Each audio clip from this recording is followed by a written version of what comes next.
Llevábamos meses, un año esperando este momento, desde que lo vimos por primera vez en el basurero de la Isla del Futuro, desde que supimos que hace 200 años había escalado la Red Line, desde que nos surgieron más y más misterios sobre la verdad de la sorprendente tecnología del reino antiguo, las armas ancestrales, los nakamas del mismísimo Joy Boy. Hoy, el gigante de hierro, el robot ancestral gigante, por fin vuelve a resurgir desde el fondo del mar. El último as bajo la manga que significará la victoria en lo que pasaría a ser conocido como el gran incidente de Egghead. Palabras que esconden la verdad. Desde las afueras del laboratorio escuchábamos lo que estaba pasando entre los dos agentes top del Cyberpol 0. Stussy sin palabras en medio de la sala toda destruida y enfrente de Kaku, quedándole la espalda, no podía más que decirle que qué pensaba, que ella sabía cuál iba a ser su respuesta. ¿Amigos? Que no la hiciera reír, que no se confundiera, que como agente, como su socia sí que le tenía respeto, pero que hasta allí, que se largase de una buena vez, porque cuando llegara Rob Lucci no iba a poder detenerlo, que él la iba a castigar por esa traición. Stussy llorando, apenada, pronunciaba el nombre de Kaku, que ella lárgate, le respondía a Kaku queriendo sonar agresivo, pero con el rostro cubierto en sombras, triste, tratando de herir a Stussy para que escapara lo antes posible para no ser herida por Rob Lucci, perdonándola sin decírselo, un acto de profunda nakamadería. Pero cambiando de ambiente, regresábamos a la costa noreste de la isla, en donde no solo Luffy, sino que Bonnie también resplandecía con la máxima de las libertades, riendo, carcajeándose, disfrutando esta situación que normalmente sería una catástrofe, rodeados por el Gorosei y con todas las cartas en su contra, pero sonriendo, sacando lo mejor de lo peor. Un panel impresionante de los dos supernovas libres como el guerrero de la libertad, dos Nikas, uno por su fruta y la otra por la imaginación. Así los marines desde los buques de guerra reconocían al Yonko Luffy sombrero de paja, que era justo como la imagen de su cartel de recompensa, mientras que los gigantes no podían parar de corear el nombre del dios del sol, Nika, Nika, bailando al ritmo de los tambores de la libertad. Pero Marte también. Desde el cielo reaccionaba a semejante sorpresa, dos Nikas, pero rápido analizaba que esto debía tratarse de la imaginación de Yuler y Bonnie, una copia producto de los poderes de su fruta del diablo, la Toshi Toshi no Mi. Y así, dirigiéndolo directo al barco de los gigantes, atacaba con un potente lanzallamas mientras que les gritaba que no se creyeran que con eso iban a escapar. Luffy inmediatamente reaccionaba diciéndoles a sus nakamas que ante ese monstruo nada funcionaba, que nada podía herirlos, que ya habían tratado golpeándolos, aplastándolos, cortándolos, que por eso les pedía a todos sus nakamas, mientras que Luffy, con una nueva de sus ocurrencias, se inflaba como globo para proteger al barco de Elbaf de lanzallamas con su propio cuerpo,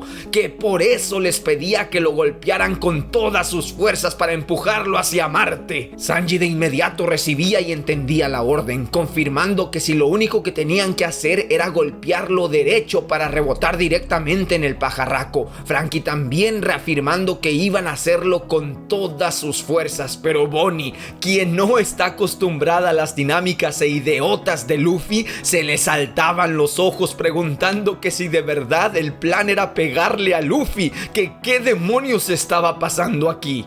Dory desde el barco les gritaba a Luffy y a compañía que no se preocupasen por ellos, que les iban a dejar lidiar con el pajarraco y que ellos mientras se iban a encargar del fuego en el barco. Así los capitanes de Elbaf les gritaban a los otros gigantes que dejaran de bailar, que se pusieran a apagar el fuego, a lo que los subordinados les respondían que como si ellos también estaban bailando antes, que no podían parar de disfrutar este ritmo. Pero en una escena espeluznante, Luffy, completamente inflado y estirando los brazos, apretaba las alas del pajarraco Marte, que ahora sí se veía pequeño, indefenso al lado de Luffy, mientras que este les decía a los gigantes que se apresuraran ahora que lo tenía sujetado. Sanji preparándose para atacar atacar, le decía a Bonnie que las órdenes del capitán eran órdenes del capitán, absolutas, y preparando su Infrit Jambe Infierno, lo mismo que Franky con su Impactful Strong, ahora sí lanzaban estos super ataques dirigiéndose al cuerpo inflado de Luffy,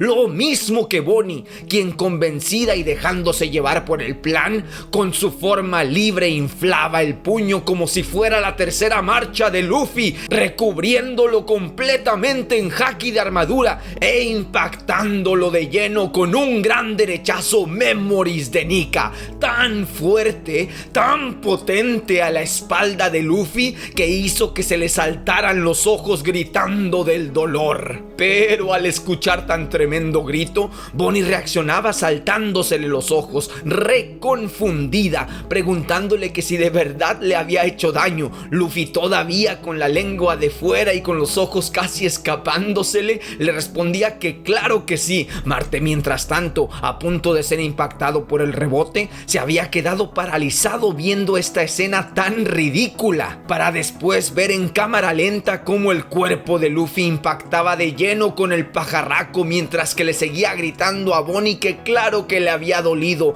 que cómo no si estaba usando haki y toda la cosa. Sanji volvía a decirle a Bonnie que no lo dudara ni un segundo, que siguiera golpeando a Luffy, lo mismo que Franky, que le pedía que no parara hasta que le cobrara la vida a su capitán. A Bonnie de nuevo saltándosele los ojos, simplemente no terminaba de entender estas dinámicas, esta idiota de Luffy, pero Sombrero de Paja, perseverando, aguantando los golpes, finalmente completaba el ataque que tenía en mente. Con su cuerpo inflado y gracias a la inercia de estos golpes, su barriga enorme en cámara lenta impactaba ahora sí de lleno al pajarraco Marte, haciéndolo sentir el verdadero terror, haciéndolo volar tal cual como en las caricaturas, tal cual como el equipo Rocket, desapareciéndose en el cielo mientras que escuchábamos el nombre de esta nueva técnica: Gomu Gomu no Globo del Esplandeciente Amanecer,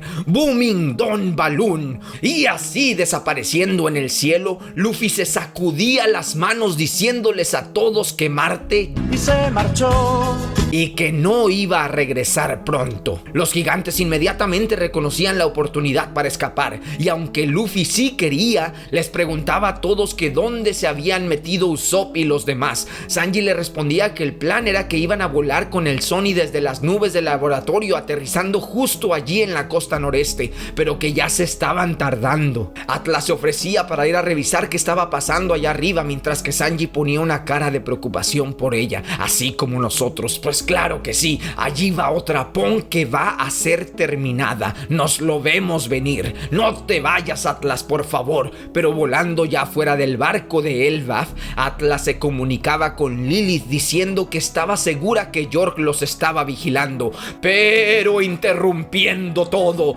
desde el fondo del mar volvíamos a ver al gigante de hierro, al robot ancestral que, recuperando sus energías gracias al ritmo de los tambores de la libertad, se volvía a poner de pie, mientras que la señal del transmisor del mensaje de Vegapunk volvía a reproducirse una vez más. La caracola dentro del robot toda golpeada, pero aún funcionando, al mismo tiempo que en el mundo se escuchaban estas palabras: nada. Interferencia. No existe tal cosa. En la isla de Whole Cake veíamos nada menos que a Charlotte Katakuri viendo la pantalla, como todos los otros habitantes de Totoland, que eran testigos de cómo incluso la pantalla con el video volvía a agarrar señal, apareciendo Vegapunk, continuando con su mensaje medio cortado, revelando al mundo que esa voluntad era algo que... ¿De qué rayos está hablando?, preguntaba este bigotón al lado de Katakuri, mientras que Vegapunk continuaba diciendo que esa voluntad era transmitida de generación a generación. Morgan y Vivi también se sorprendían de que la señal había vuelto. Es que en todo el mundo nadie lo podía creer. Mientras que de vuelta en Egghead veíamos a York activar el comunicador de su oreja para, enojada, avisarles a los idiotas del Gorosei que solo habían logrado interrumpir el mensaje momentáneamente, que el circuito de la memoria del Denden Mushi aún estaba estaba intacto, que tenían que destruir esa caracola si de verdad querían detener el mensaje de Vegapunk. Pero el doctor continuaba agregando que no podía hacer más que rezar para que este mensaje llegase a aquellos que han sufrido por todo esto. Desde East Blue, la isla de los animales fantásticos, volvíamos a ver a Gaimon con su novia, la mujer del barril de las ministorias de las portadas canónicas. Muy pronto volverán a ver estas ministorias aquí en Nordic Blue si no las conoces todas. Ponte a verlas a color y narradas por tu servilleta aquí presente. En él en la luna, el viaje solitario de Jinbe, el diario de Kobe Helmepo, la cacería de Barba Negra por Ace, el balneario de Gedatsu en Alabasta, el Kerihijiji de Karibo, el paraíso bailarín de Django, el reporte independiente del CP9 y las que vienen en camino. No te las pierdas, que están buenísimas, sobre todo si solo eres seguidor del anime. Y así, volviendo a Egghead, veíamos a Luffy reaccionar a algo muy extraño que estaba sucediendo. Volteando hacia el cielo, simplemente no podía dar crédito. Lluvia, y viendo al mar tambaleando al barco de los gigantes y a los acorazados de la marina como si fueran juguetes, todos se preguntaban que qué había sido esa explosión, para finalmente ver cómo los marines corrían exclamando: ¡son los agentes del Cyberpol! Y un montón de escombros cayendo del cielo, que estaban lloviendo humanos que los atraparan antes de que murieran estampados. Así veíamos a los marines haciendo todo lo posible para atrapar a los agentes secuestrados hace meses por York. Otros marines anunciando que también habían aterrizado los serafines encerrados en sus burbujas. Luffy, por su parte, les avisaba a los viejos Dory y Brogy que era esa cosa gusano gigante el que los estaba escupiendo hacia arriba, y agarrándose a carcajadas decía que parecía una fuente. Brogy le contestaba que mejor se apuraran, que ese gusano gigante pronto iba a comenzar a ir tras ellos, que era momento de escapar. Pero Júpiter los alcanzaba a escuchar y, volteándolos a ver de reojo, rápido se reposicionaba por completo, ahora para succionarlos a ellos como una aspiradora gigante. Los piratas de Elbaf maldecían. Todo el esfuerzo de salir de esta isla estaba siendo retrocedido por la monstruosa succión del gusano. Que izaran las velas, que se pusieran todos a remar. Pero Luffy, preparadísimo, de un salto llegaba justo hasta donde estaba Júpiter, y dándole un izquierdazo implacable, un tremendo estate quieto, sentaba a Júpiter parando de una buena vez con la aspiradora gigante. ¡Qué buen panel! Los gigantes naturalmente le empezaban a echar porras a Nika. La vicealmirante Doll y compañía, todavía convertida en niña, se asombraban de que esto ya era demasiado. Un gigante blanco, un monstruo, agentes del Cyberpol cayendo como lluvia, que ni los sueños más locos eran como esto. Pero Warcurio estaba en lo suyo y preparándose para atacar. Dejando al gusano Júpiter y a Luffy por detrás, se abalanzaba directo hacia el barco de los gigantes. Luffy trataba de advertirles a todos que tuvieran cuidado, que la piel de ese cerdo era realmente dura. Brogy inmediatamente ordenaban que tenían que salir de allí, que ese monstruo iba a destruirlo todo, y de un salto impresionante, llevándose de encuentro incluso a los buques de la marina, haciéndolos volar sin ningún remordimiento. Warcurio se encontraba en pleno vuelo, justo por encima del mar, como si no le importase caer, como si no tuviese una fruta del diablo, como si el mar no lo afectase. Encima del mar, entre la costa noreste y el barco de los gigantes, Sanji sostenía el cuerpo cansado de Bonnie, que naturalmente había perdido su transformación después de unos cuantos ataques, revelándonos Bonnie que ser libre era realmente agotador. Y desde el fondo del mar, desde las profundidades del océano en la costa noreste, la sombra del robot ancestral gigante ascendía con pasión. Joy Boy. Luffy escuchaba el grito, un llamado en voz alta o la voz de todas las cosas, no sabemos. Pero los capitanes gigantes Dory y Brogy se quedaban con la boca abierta viendo lo que estaba emergiendo del mar. Un gigante de hierro que de la nada, de un puñetazo, le volteaba completamente la cabeza al cara dura de Warcurio, rompiéndole hasta el colmillo. Un golpe de una fuerza demoledora que ni siquiera Luffy con su Gear 5 fue capaz de lograr. Un panel que llevábamos meses esperando desde que lo conocimos, desde que lo vimos por primera vez en el basurero de Egghead. Este robot no había sido derrotado, simplemente se había quedado sin energías porque Luffy ya no estaba transformado en Nika, porque los tambores de la libertad habían dejado de sonar, porque el ritmo de Joy Boy se había detenido. Pero ahora que no solo Luffy, sino que Bonnie también resonaba con la máxima libertad,